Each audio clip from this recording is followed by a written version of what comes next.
Degree കോഴ്സിന് ചേരുമ്പോൾ എന്തെല്ലാമാണ് ഒരു സ്റ്റുഡന്റ് അറിഞ്ഞിരിക്കേണ്ടത്?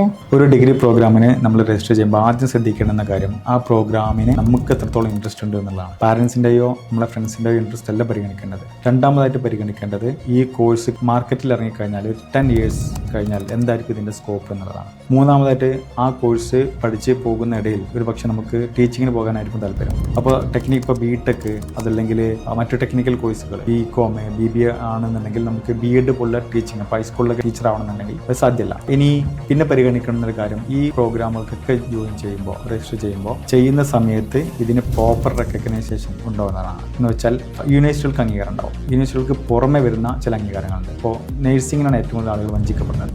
നഴ്സിംഗിനാകുമ്പോൾ ഇന്ത്യൻ നഴ്സിംഗ് കൗൺസിലിൻ്റെ അംഗീകാരം ഉണ്ടാവും, മെഡിക്കൽ കൗൺസിൽ ഓഫ് ഇന്ത്യൻ്റെ അംഗീകാരം ഉണ്ടാവും. അതുപോലെ ടെക്നിക്കൽ കോഴ്സുകളായിട്ടുള്ള all India council for technical education കൗൺസിലിൻ്റെ അംഗീകാരം ഉണ്ടാവും. മറ്റു രാജ്യങ്ങളിലൊക്കെ പോയിട്ട് നമ്മൾ ജോബ് ചെയ്യുന്ന സമയത്ത് എംബസികളുടെയും ഫോറിൻ മിനിസ്ട്രിയുടെയൊക്കെ പ്രോപ്പർ അറ്റസ്റ്റേഷൻ ലഭിക്കുകയുള്ളൂ.